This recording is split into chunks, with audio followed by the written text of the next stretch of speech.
Have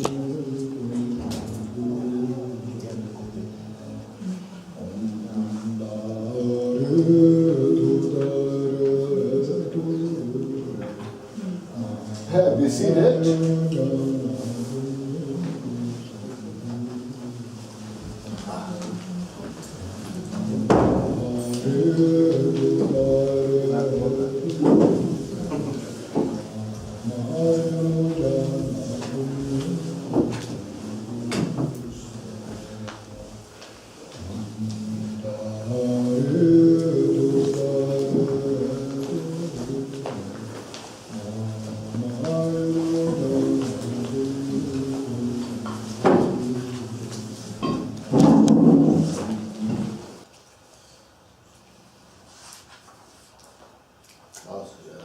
These few days we're studying the Samsara and Nirvana, the two sides of the same hand.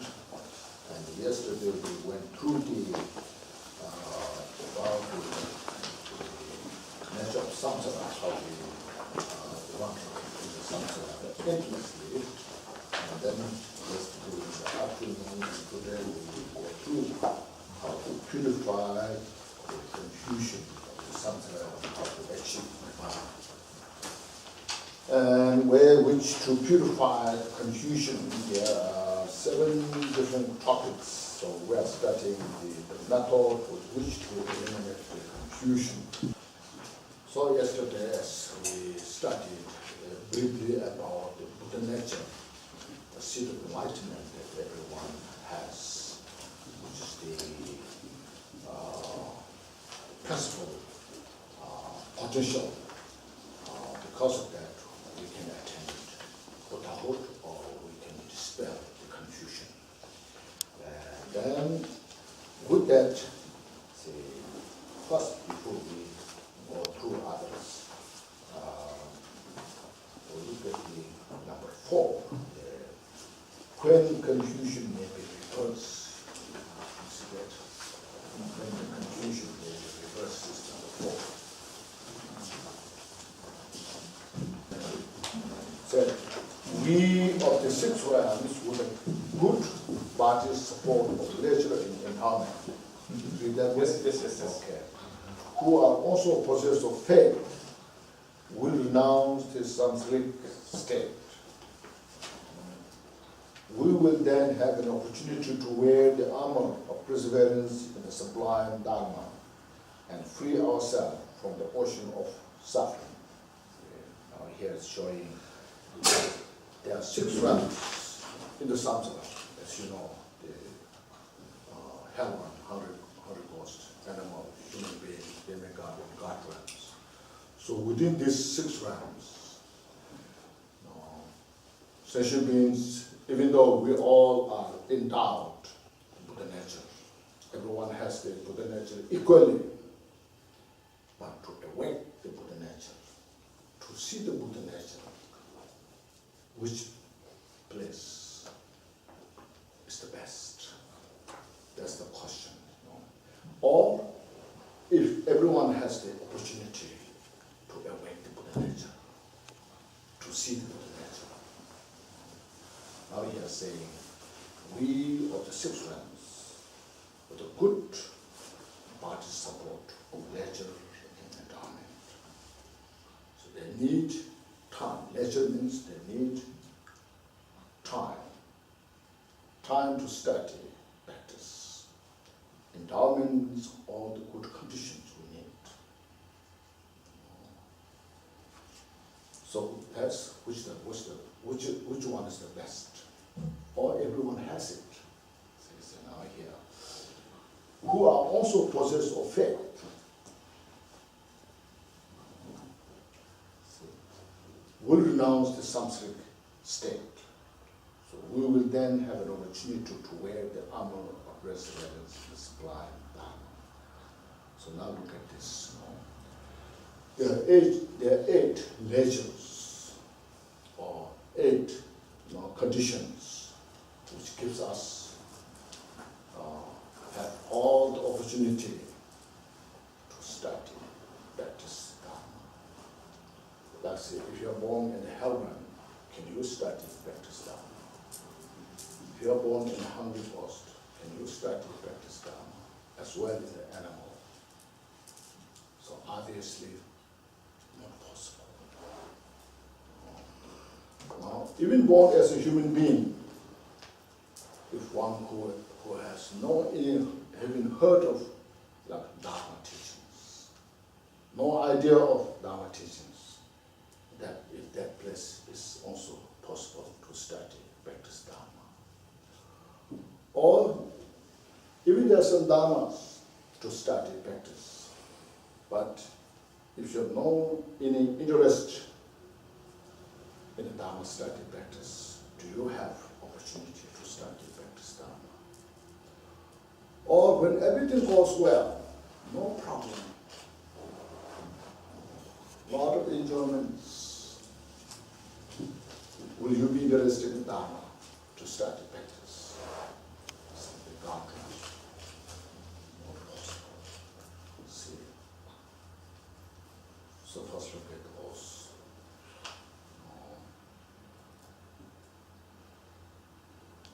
So we in the human realm, who are free from these unfavorable conditions and has little suffering, more suffering as a heroine, a hungry ghost, gives you some kind of a hinge, or this makes me uncomfortable. This gives me some suffering. Why? I don't like this. So that little suffering that we have, this is the really good one. It makes your ego bring down. And it gives you how to develop compassion to others. It gives you some awareness. What's the cause of suffering? It's non-virtue. What's the cause of peace and happiness? It's virtue. So you dislike the cause of suffering. You like the cause of peace and happiness. So this, also this understanding. Then, see, we, as mentioned, we have to be a human being from our own condition.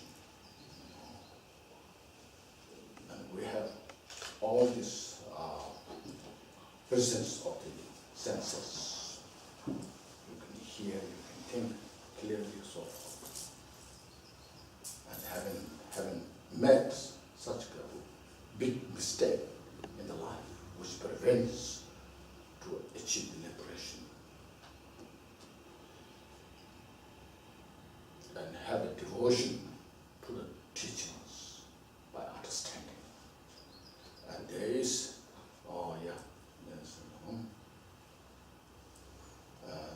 yes, and also condition what we need, a time when the Buddha came. Even though right now we don't have the opportunity to see the Buddha directly, but the Buddha came. And Buddha taught the Dharma teachings. The teaching continues. Still we have the teachers who can explain the Dharma teachings. We have friends which support us. So these conditions to have is very rare. So look at this first. Look to yourself. Do I have these conditions or not?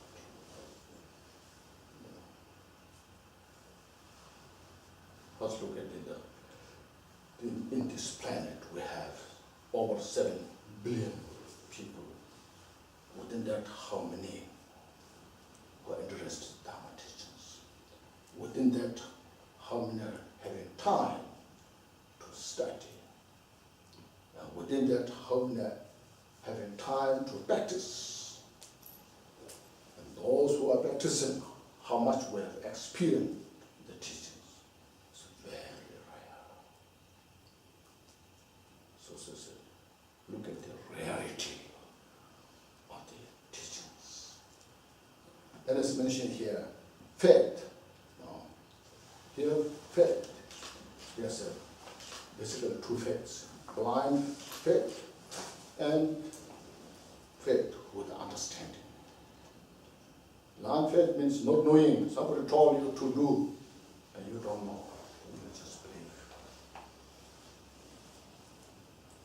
Now here, so there are three different types of faith. The faith of trusting means you know the causality.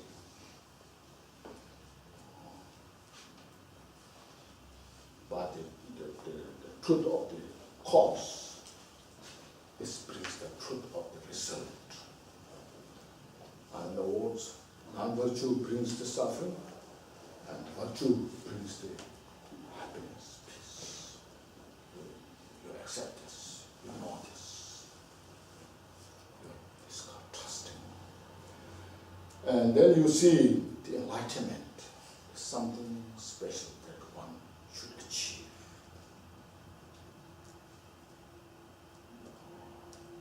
When I awakened my Buddha nature, I can be free from suffering. That need to be achieved. The faith of longing. And then clear faith.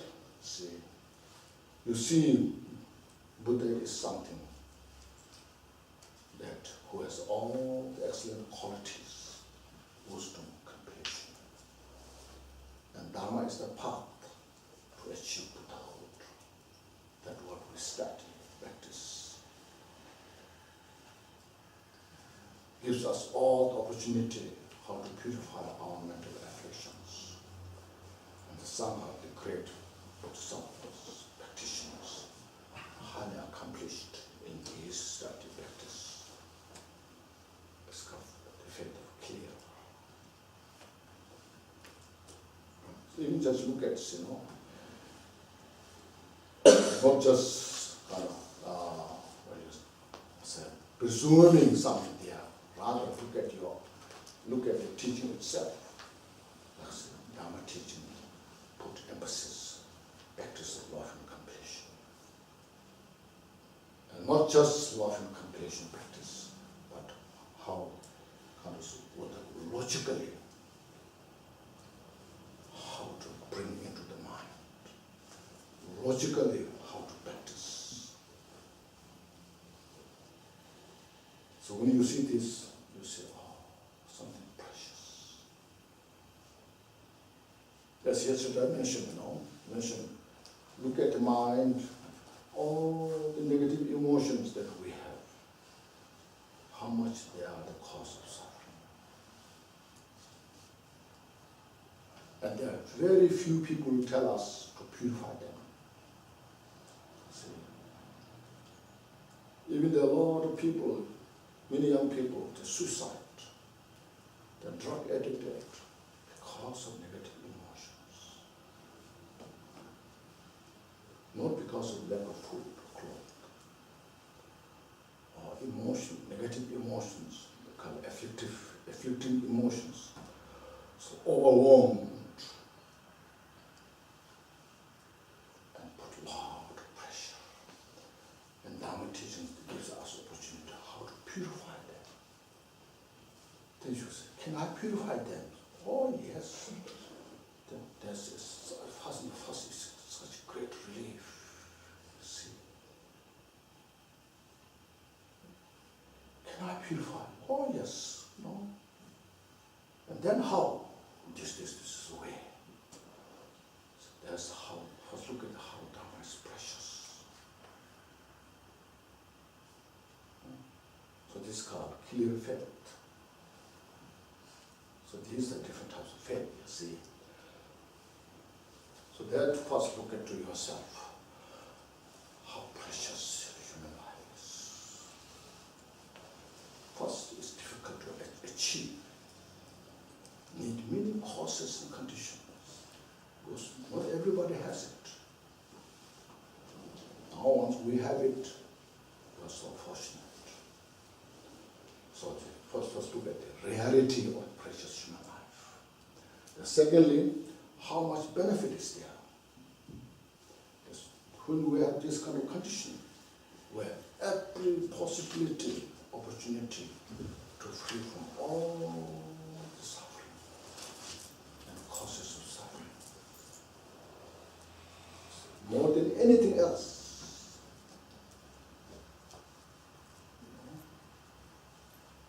has every possibilities and opportunity and ability. So how much benefit is there? Look into this and then rejoice yourself first, acknowledge yourself. Now I must use it. We have another verse on this. Pleasure and endowments are difficult to find. Recognizing the importance of this precious life, be smart and strive for the ease of freedom, with the supreme bodhicitta, relative and absolute, and without distraction to matters of this life alone. So since it is difficult to achieve and has great benefits, so we have an objective understanding, full, holistic way.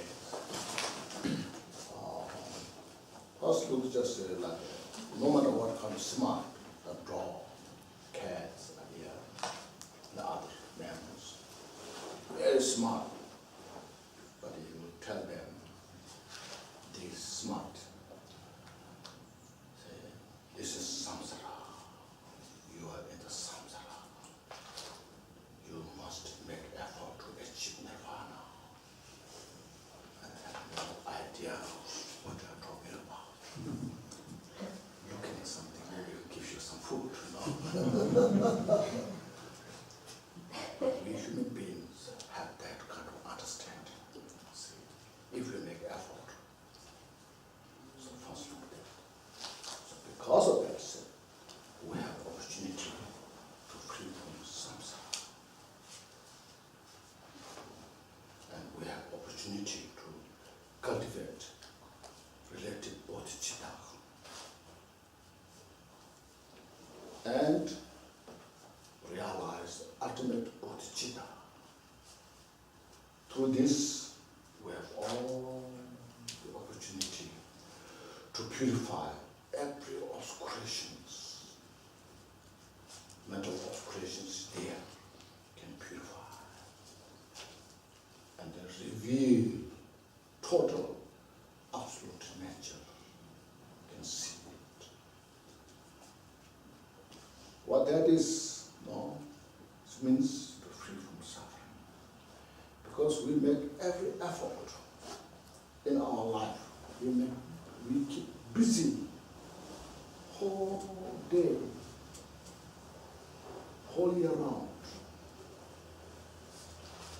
Why?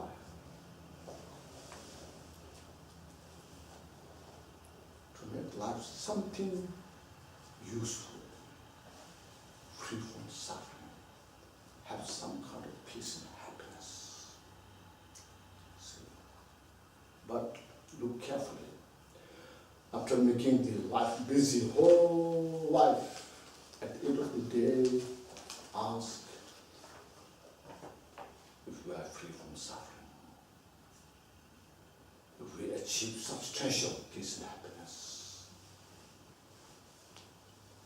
Still, we die with confusion, with a lot of fear. So here Rama teaching, if we study, practice, gives us this indispensable method how to free from all the predicaments, confusion. So as I said, not just make importance this life alone, but make little kind of wider, have a wider perspective in the mind, as mentioned in a holistic way, how to free from the entire cause of suffering, Even we may not achieve whole, but we start. Start from today, step by step. The Buddha took 3 limitless kalpa aeons to attain Buddhahood, but he started from somewhere. Finally achieved that state. So we also better start with this. That's which is reminding ourselves that we have the precious human life. So recognize. Instead of, they call evolution and revolution.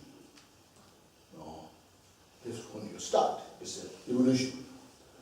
Now if you go better and better, then evolution goes until Buddhahood.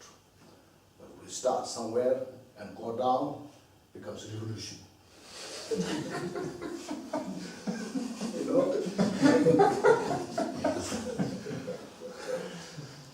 Whole in the samsara, there's evolution and there's revolution. You see, first philosophy, first the legendary, first there was no leader in the country, whole everywhere. But then there are some problems rise, and they appoint a leader. And that leader become king. And the king system everywhere you see. East, west, same. There's a kingdom everywhere, you know. Then there's evolution. But then the king doesn't work so well. You know, there comes democratic system or communist system. This is all revolution, you know. So here we start Dharma teaching. Look at carefully until you achieve the optimal goal, final goal. In that way, that's evolution.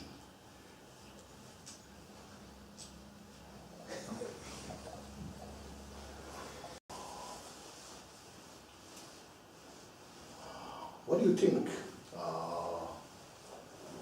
if you do? I know you all you have all taken refuge before, but just to reinforce your practice, we perform a refuge ceremony, and Buddhist was the cultivation of Bodhicitta. Do you agree with that? Yeah. Absolutely. To reinforce, actually it's how to practice.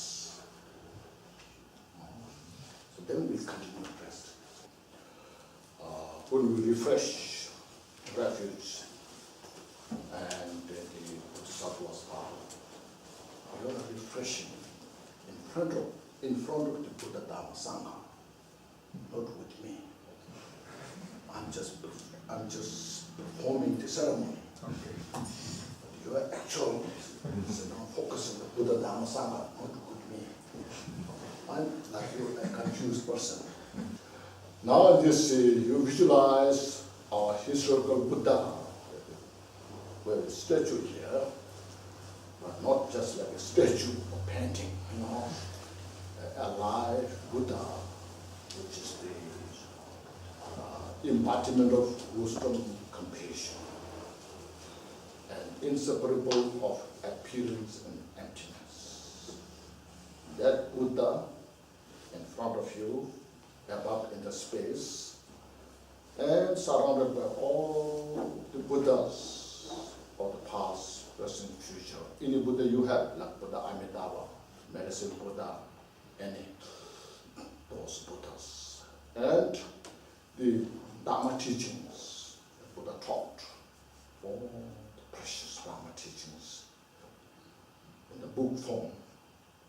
And then great Bodhisattvas, like Chandrasekhar, Manjushri, Vajrapani, Green and White Dara, so forth. So those, the Buddha, Dharma, Sangha, are in front of us. Now your sitting posture is little, it's to practice right knee on the ground, left knee up like this. This, and join your hand. And that's I take refuge in the Buddha, the complete enlightened one. And I take refuge in the Dharma, as well as the great Bodhisattvas, until I will, ceremony will perform in Tibetan. So I will say it in Tibetan and you repeat. First and second, third, to each time you reinforce, so refresh, you are taking refuge in Buddha Dhamma Sangha. Okay, first now. Chanjo Nyinguru. Chanjo Nyinguru. Chigi Para. Chigi Para. Sangye Namla. Sangye Namla. Gyapsoche. Gyapsoche. Chodna Chanjo. Chodna Chanjo. Sabaye. Senbaye. Sola. Sola. Deshin Gyapsoche. Deshin Gyapsoche. Now second. Chanjo Nyinguru. Chanjo Nyinguru. Chigi Para. Chigi Para. Sangye Namla. Sangye Namla. Gyapsoche. Gyapsoche. Chodna Chanjo. Chodna Chanjo. Sabaye. Senbaye. Sola. Sola. Deshin Gyapsoche. Deshin Gyapsoche. Now third, fully reinforce again. And at the end, you just meditate, yes, I have refreshed my refuge ordination fully. Chanjo Nyinguru. Chanjo Nyinguru. Chigi Para. Chigi Para. Sangye Namla. Sangye Namla. Gyapsoche. Gyapsoche. Chodna Chanjo. Chodna Chanjo. Senbaye. Senbaye. Sola. Sola. Deshin Gyapsoche. Deshin Gyapsoche. When I say tap, means through this ceremony, you receive the refuge ordination or you refresh your refuge ordination. So then you please say Lexo. That means yes, I have. Yeah, Lexo. Oh, ta, Lexo. Okay, now please sit comfortably.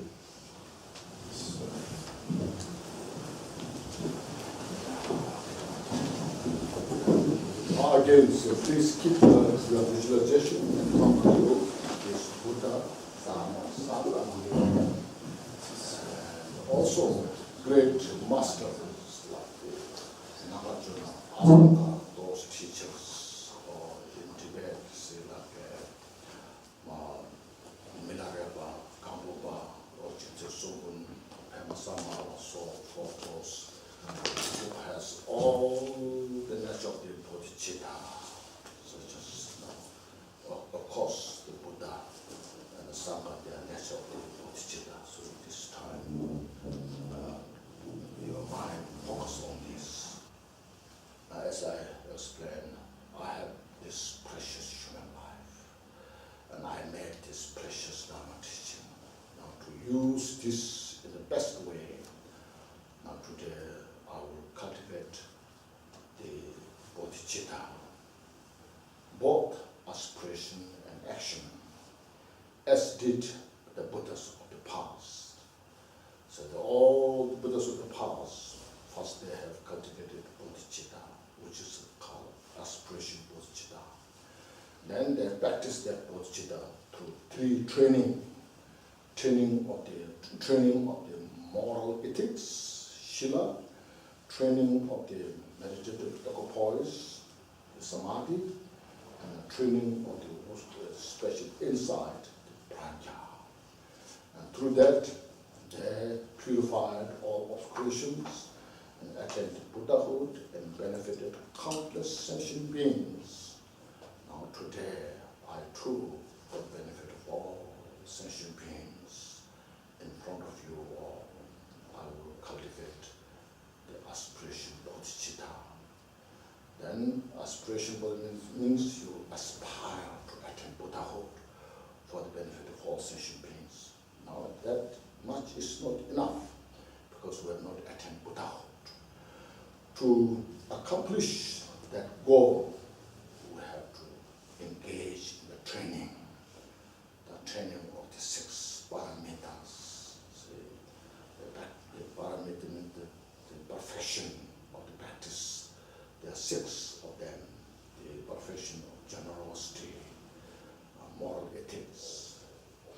patience or forbearance, perseverance, meditative poise, and wisdom awareness. Through these practices, I will train myself step by step until I become Buddha. So this is called cultivating the bodhicitta, or another word is called taking the bodhisattva's vow. Now here, in the chant recitation, all the Buddhas and Bodhisattvas, please listen to me. Master, please hear my request. My name, that time you say your names as such, as the previous brothers, so forth, as I will cultivate bodhicitta. Okay.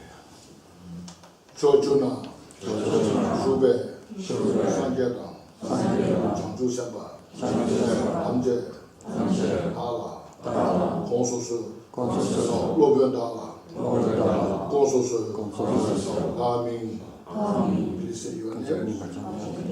Deshi Changwa, Chitarangonji, Deshiki, Changju Tuni, Kiebatang, Changju Sembe, Labala, Yata Rimshin, Nyapataro, Yishin Tola, Kandando, Changju Sembe, Kekishin, Yishin Tuni, Labala, Rinpoche, Labra Kyo.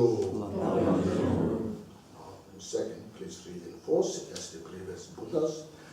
They have cultivated bodhicitta and practiced the bodhicitta and attained Buddhahood. Today, in front of you all, I will cultivate bodhicitta and practice that bodhicitta. Chojuna, Shube, Sangyatang, Changju Semba, Tamje, Tala, Konsusu, Lobyan Tala, Konsusu, Chitarangonji, Deshiki, Changju Tuni, Kiebatang, Changju Sembe, Labala, Yata Rimshin, Nyapataro, Yishin Tola, Kandando, Changju Sembe, Kekishin, Yishin Tuni, Labala, Rinpoche, Labra Kyo. This third recitation at the end, please meditate that I have fully refreshed or cultivated the both bodhicitta, aspiration and action. Chojuna, Shube, Sangyatang, Changju Semba, Tamje, Tala Konsusu, Lobyan Tala, Konsusu, Gaming, names, Dishi Changwa, Chitarangonji, Deshiki, Changju Tuni, Kiebatang, Changju Sembe, Labala, Yata Rimshin, Nyapataro, Yishin Tola, Kandando, Changju Sembe, Kekishin, Yishin Tuni, Labala, Rinpoche, Labra Kyo.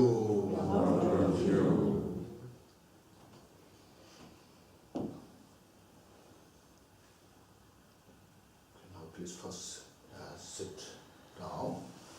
Make your seat comfortable. Step down to the wall. Then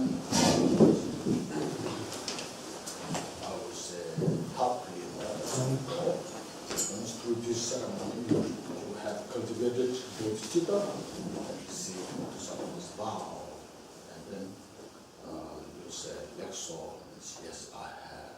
That time all the surrounding bodhisattvas, Dharma, Buddha dissolve into the central Buddha Shakyamuni, and that Buddha dissolve into you from the crown of your head, and you meditate, you receive all the Buddha's blessings, wisdom, compassion, and your mind and Buddha minds are become equal, and receive all the bodhicitta, and your mind is meditating and nature of the bodhicitta, free from all elaboration, means fabrication, contrived, nothing but your mind is as it is. It has been always in that nature. Just you relax with that. Oh,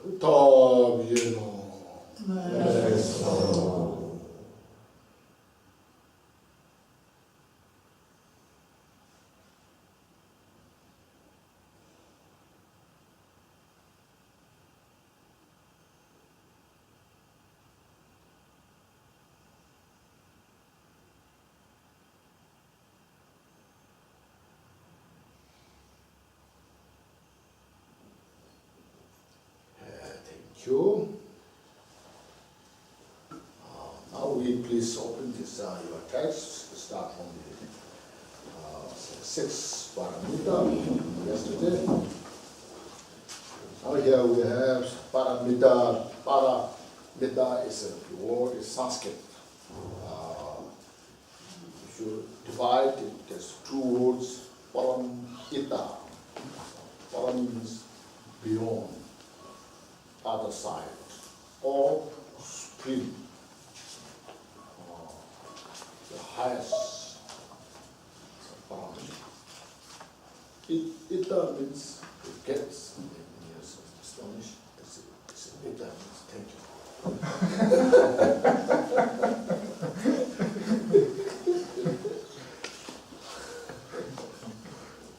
So, Ita means to get there, to get beyond samsara, means enlightenment, the supreme of the enlightenment. So the method is after cultivating bodhicitta, to exercise that mind and to perfect that mind, to attain Buddhahood. With the 6 subjects is described here. So generosity, moral ethics, first the generosity practice means it's joyous effort. When you give something somebody else, you feel joy, happy. You happily give something to others. Like for example, if you smile happily. You don't smile with anger, isn't it? With angry face, you smile? No. So you smile with the kind of happy. So you are giving something joy to others. It's called practice of generosity. If you give a cup of tea, you give joyfully. So please have a cup of tea. See? With anger you don't give. With hatred you don't give, isn't it? You just take. So generosity is practice of joy. So you practice that joyfully give others. Any wisdom, skill, necessary things.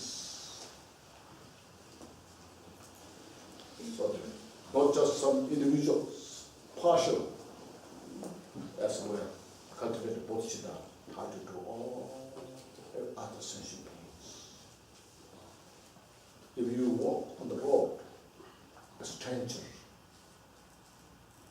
people you don't know, you can smile. You can say hello, at least, and they feel comfortable. They feel happy, relaxed. That's what's common. That's why there are many, of course, practice of generosity is first mentioned, is because that's one of the first easiest practice. Anybody can do. Those who are ordained, not ordained. The lay people, anybody can do this. So the generosity practice. So from most easy to the tough, difficult, like giving even yourself. So they are at the service of other sentient beings. This practice. And moral conduct and or balance means moral conduct means morality, which means you see, avoiding all the non-virtuous action, thoughts. Because when you engage in non-virtues or non-virtuous things, it's immorality. So, whether you are believer or not believer, Dharma practitioner or not, so if you keep the mind in the right place, free from all these negative thoughts, emotions, but it's peace. It's very clear. But the mind, our mind is clouded with all afflictions. Then there's suffering. There's delusion. Anybody, see, if you don't believe any religions, I am non-believer, you say. That doesn't do any good when you have all clouded mind. Doesn't make happier, you see. So the moral conduct means purifying all the cause of suffering and engaging in the virtuous method. It's called moral conduct in a brief. Forbearance means when you face difficult things, time, obstacles, at that time not lose your mind in the wrong direction. Keep the mind in the right place. Bear the difficulties. It's called forbearance. See? When there comes anger, so not giving chance for the anger. It's not easy. But if we practice, it's possible to reduce our anger, purify. Likewise, the rest of the mental afflictions. When you face, when you practice meditation, a lot of difficulty comes in the mind, in the body. That time, practice forbearance. You bear those difficulties. Go forward. Practice that. Shall go on. Then perseverance. Fourth. Means now you see the bodhicitta is such precious. A source of peace, source of hope, source of wisdom, and source of courage. So you persevere joyfully in the practice of bodhicitta towards the enlightenment. There are people who are they're making every effort for nothing, or even they risk their life. For example, skiing. Risk their life with the skiing. For what? But there's a lot of those in the world, you see. This called diving on the mountain. They dive from the mountain and they feel completely blessed in there and they risk their life. If the rope is broken, they smash their whole body in the ground. Even they enjoy those kind of things. And why will not here Dharma practice, bodhicitta practice? Enjoy. So diligent. And meditative concentration is equipoise. In the mind, equipoise means mind free from these negative emotions. Rest your mind in the calm, peace.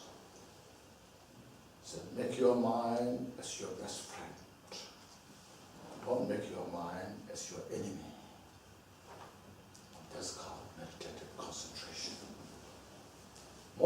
time we concentrate in the wrong place. Anger, attachment, so forth. And here, meditative concentration is virtuous, one-pointed mind. Emptiness of bodhicitta, meditative concentration of pause. And wisdom here, wisdom awareness. This wisdom is not just a collection of knowledge. This wisdom is special insight, penetrating the reality nature, cutting through all the fabrication. Samsara is a state of fabrication. Our life is, we are living in a fabricated life, world. So cutting through that, unfabricated, means who you are in reality nature. Your mind has Buddha nature. Yes, Buddha nature is unfabricated, uncontrolled. Is luminosity, is inseparable of the luminosity and emptiness. Penetrating that nature is called wisdom here. So when you have this wisdom based on the support of all the rest practices, then he has said, with these 6 transcendent direction, highway of the conquerors, means Buddha, of the 3 times, realize the twofold selflessness, the selflessness of the person and selflessness of the phenomena.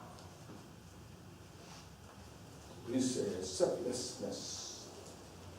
We are not making the self something, not self, but realizing that what we're holding self is wrong perception. Realizing the nature of the selfless. So selflessness of phenomena is non-duality. So through these 6 perfections, we get all opportunity to realize the twofold selflessness.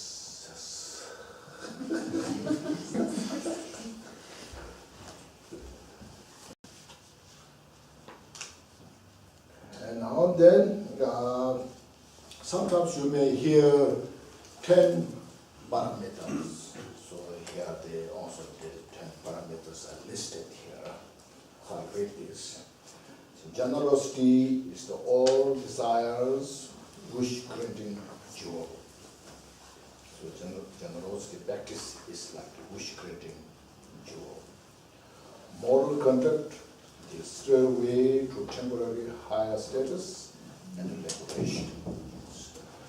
If we keep practice the 10 virtues, avoid the 10 non-virtues. That's the it's the practice method.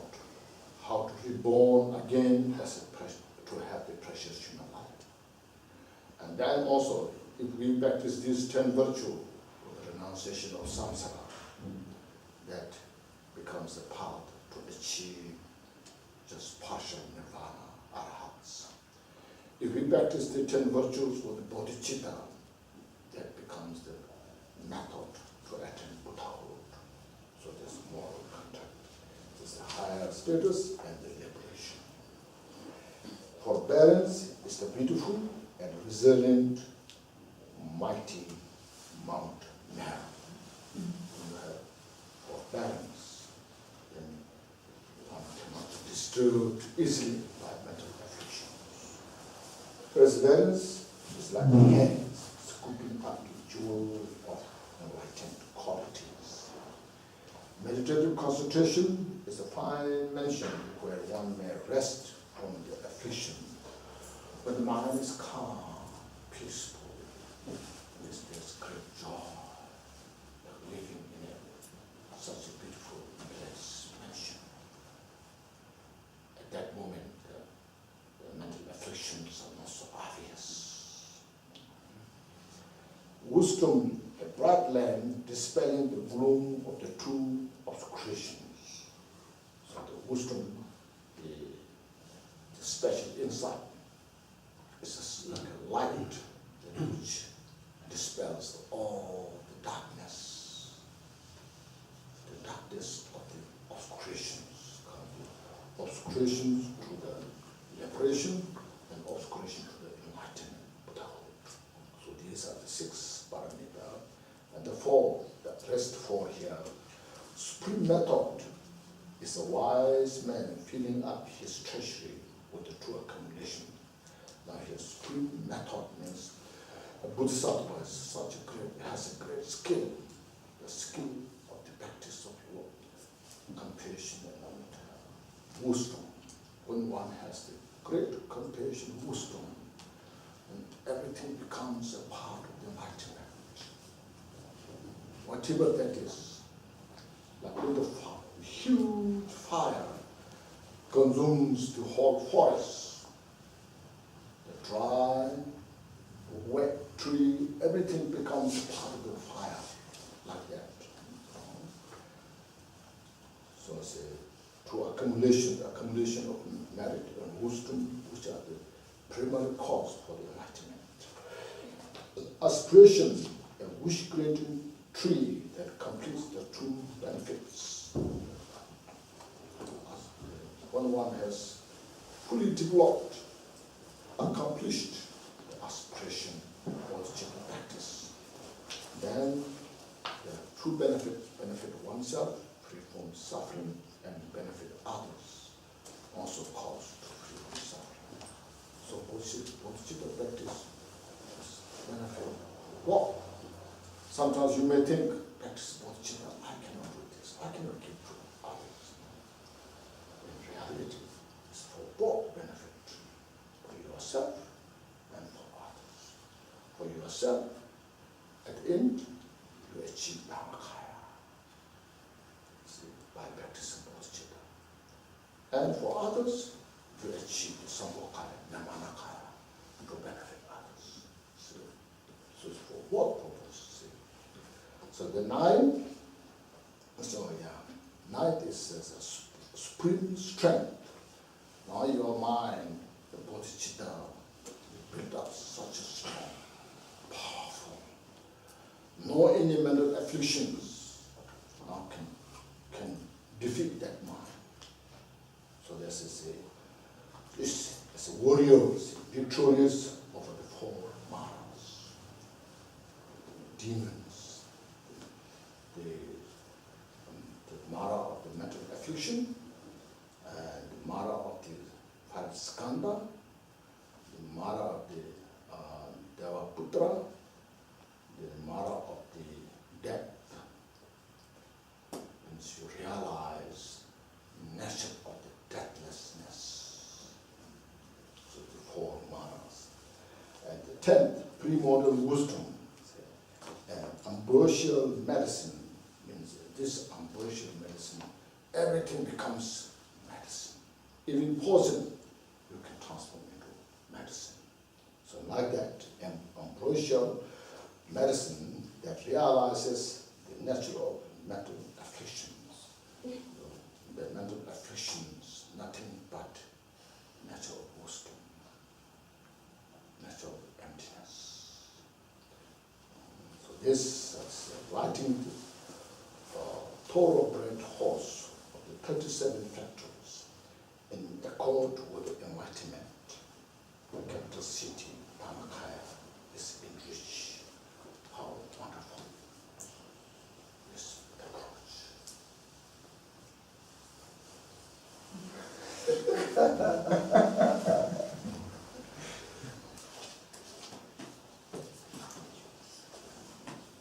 Okay, otherwise we can go. Yes. Idam practice. Idam is the now Vajrayana. You see, as other mentioned, when you practice in the Buddhist system, Tantra, no, so it's all training also necessary. When you have all the trainings, then you want to make every effort to purify the rest of the obscuration. You want to reach enlightenment. So this Tantra practice, Yidam, is the method how to transform the ordinary state into the enlightenment. As he is saying, see, here, after the practice of the primordial established deities has wholly purified strain of impure confusion, means you see, first of course you need to have received the empowerment, abhisheka, received whatever deity you are practicing, first you receive the abhisheka. During that time, you get opportunity how to manifest yourself into the enlightened state. Once you achieve, got that empowerment, abhisheka, then you receive the teachings how to practice that, to continue in order to be one with that. So saying, see, wholly purify the strain of impure confusion. This strain of impure confusion that you fully purify. Since after the practice of the primordial established deity, you establish yourself as the deity. Deity state means Yidam, means Buddha Sambhogakaya, first of all. It's called Buddha Sambhogakaya. That form is, inseparable of appearance and contents. Manifest that. So when you manifest that, the strength, the obscurations, no place there. So it's got the universal purity of the union of the generation and completion stage. So the union of generation and completion stage is perfectly completed with the enlightened qualities of the separation and maturation, the transcendent and the rest. So that here the union is the union of appearance and emptiness. That's what's called. That first you generate yourself in the state of the deity. And then there you exercise, practice of purification, like chanting mantra, chakra, chana, so forth. Purify all the mental afflictions. And then you dissolve into emptiness, manifest back to the form. This is all practices we do to purify the habit of the samsara. And the samsara was so habituated, grasping, duality, and just grasping things like as they exist permanently, and then we suffer. So to free, to purify that kind of habituation, the habit, propensity. So we have this kind of veterate propensity. So to purify that inveterate propensity requires a lot of skills, strength, courage. So we do this. Once we do this way, manifest back and forth and exercise your mind within that Sambhogakaya state, and then you achieve all the excellent qualities, the purification. The separation is separate from all the obscurations. Maturation is usual. Then all the excellent qualities mature, manifest, and appear. See? Then there's a strength, 4 fearlessnesses, 18 unmixed, both see,